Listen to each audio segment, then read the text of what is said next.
Favorite hero? I have a lot of guys that I look up to their accomplishments, but I wouldn't call them my heroes. Right. You don't wear another man's jersey on your back. Yeah. Respect. Your favorite villain? My favorite villain? I kind of like Diddy. He made the call. Now everyone knows who Pete Diddy is, the music mogul once on top of the world, now sitting behind bars. He's officially been charged with 2 counts of transportation to engage in prostitution, and the sentence, 4 long years in jail. But this story goes way deeper than just the charges, because for years there's been something strange about him. Too many whispers, too many rumors, and way too much suspicious behavior that people just brushed off. There's always been talk about him being involved in some wild, freaky scenes, stuff that made people raise eyebrows and question what was really going on behind closed doors. But for the longest time, nobody dared to speak up.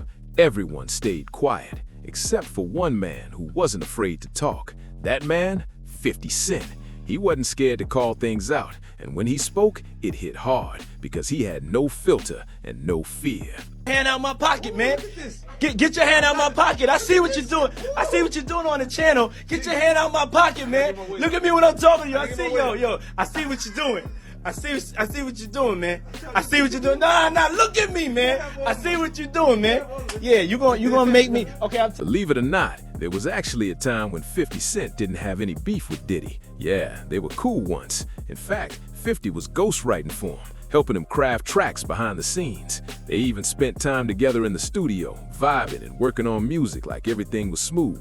There was even talk back then about Diddy possibly signing 50 Cent. Imagine that. Before all the drama, before the shade, there was almost a deal in the works that could have changed everything. What a twist in their history. We had the meeting, and it was so crazy that Diddy didn't sign him. I know that was one of the biggest mistakes of Bad Boy. And you know, the Preem situation, and you know, a lot of people were scared of Preem. 50 wasn't. People always ask, why does 50 Cent have such a deep dislike for Diddy? What really happened between them? Well, there are tons of rumors floating around. Everything from street politics to Diddy supposedly dating 50's ex-girlfriend. But if you really look back, it seems like 50 never truly liked Diddy from the start. There was always tension in the air, even before things blew up. One of the main reasons 50 himself has mentioned goes way back to when things were still somewhat cool between them. According to 50, Diddy made one major mistake. He asked 50 to go shopping with him. Now at first, that might not sound wild, but 50 had already heard some strange rumors about Diddy's behavior. So when that invite came, he didn't take it lightly. He thought Diddy might have been trying to pull something slick. And from that moment on, 50's whole attitude toward him changed forever. Diddy never lived that down. Now, Fifth, when you continuously call Puff gay, does that affect your relationships in Hollywood? I don't call him gay. I said, Let me read it, Fifth. Oh my God. Sorry I can no longer help you guys. Soon you will all be gay and happy. You are all now left under leadership of Puffy Daddy. Report to the nearest rainbow. Dinner Thieves in theaters January. Oh, that's why he says things. He doesn't even know what he's saying is like fruity. You know what I'm saying? Like, he says something fabulous and he goes, but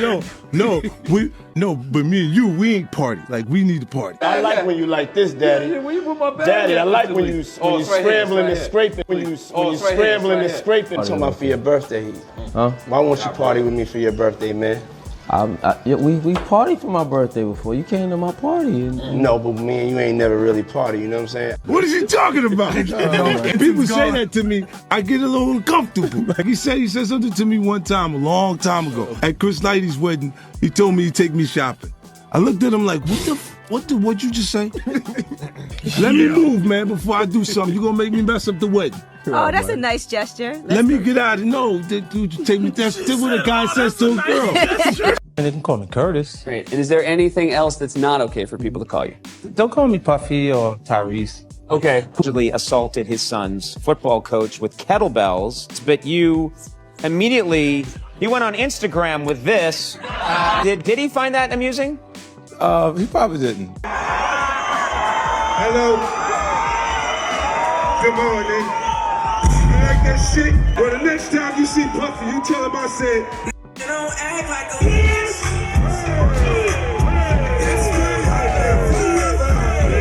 I took a pill, but it was for me to perform better. For her to remember, buddy. I didn't give her a drink so she forget what the happened. I say things to the borderline like, oh my God, you're in trouble. You got close when he offered to take you shopping. Yeah, you see, Amika's in the same shirt. He's out there in the same shirt. This is not Photoshop. Shit. This is really happened. Obviously was not offended by what I was offended by. This is what I'm saying, bro. When he said the shopping line, in real life, what did you say? He was like, yo, you hot now. Now we gotta hang out. We take you shopping and I get you some flash. And I was looking and I was like, let me just move away from him because I'm gonna mess up the wedding. Was someone's wedding? It was Chris Lighty's wedding. He said, Nori's dad. Nori knows this. And I looked at him like, yo. You heard what he just said, right? Certain things didn't let it go by because it's Puff. It's like, he wasn't like in the closet, he was like in the hallway. Then Puff was like, yeah, like, oh, he's like, yo, so when we gonna get the chance to, to kick it, like we can just hang out. We gotta kick it. Yo, why don't we like go shopping or some shit? I mean, like I paid for it. And I was like, this just said. I got the fuck away from him because I was like, this is wait, just tell me he took me shopping. And this is shit that goes on. So there's a little fruit pile. You need weird ass pictures and shit like that out there, sitting out there for no reason. Yo, if you don't see accident, pictures would be like kissing it. Like that doesn't happen by accident. I didn't do nothing Puffy did.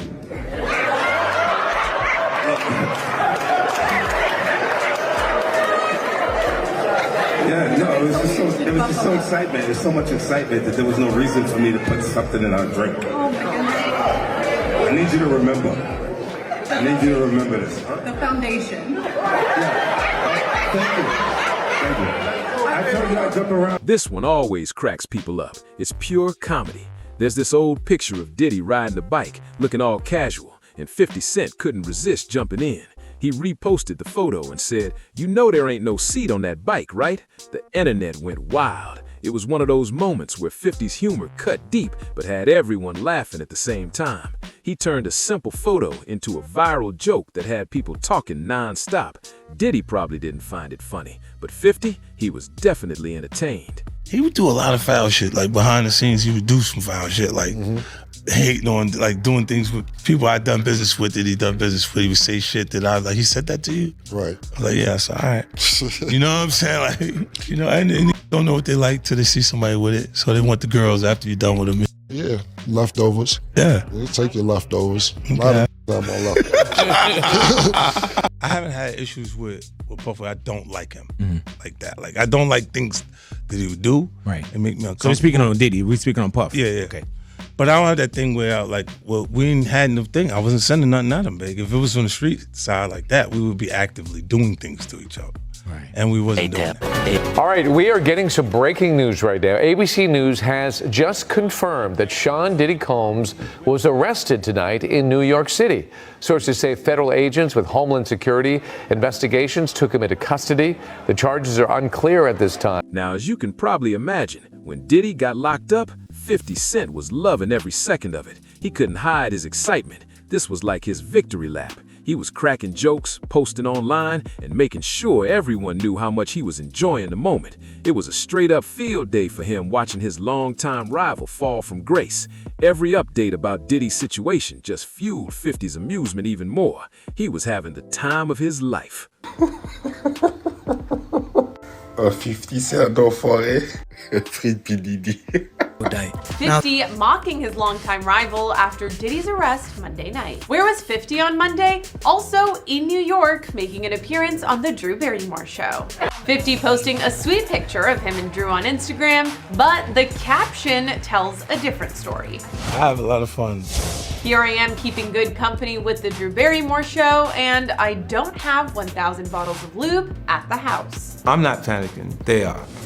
50 referring to the over 1,000 bottles of lube and baby oil found when the feds raided Diddy's home in March. Now, Diddy's only been hit with 4 years in prison so far, and he's probably sitting there thinking, this ain't too bad. I'll be out soon. Still got time to bounce back and live my life again. He's likely feeling a little too comfortable, planning his comeback and dreaming about getting back to his flashy ways once he's free. But 50 Cent? Oh, he wasn't about to let that slide. He's been waiting in the shadows like a shark, circling the waters, just waiting for the perfect time to strike. And when that moment came, he dropped a bomb. No hesitation, no mercy. He made the whole world feel that explosion, turning Diddy's quiet prison time into another storm of headlines and chaos.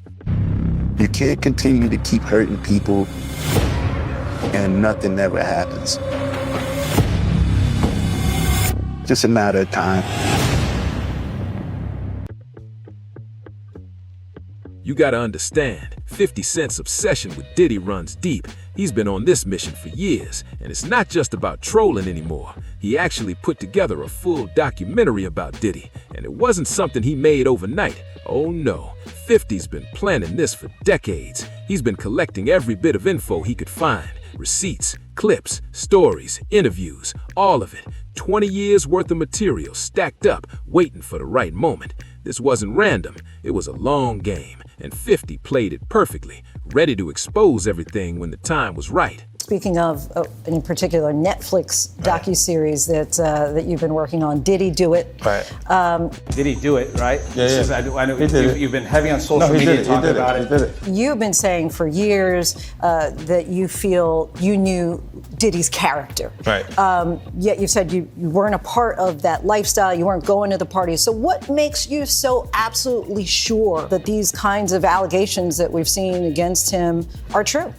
Well, I'm surprised by the allegations, as surprised as everyone else is. Like, I didn't make the allegations, I didn't tell people to say these things.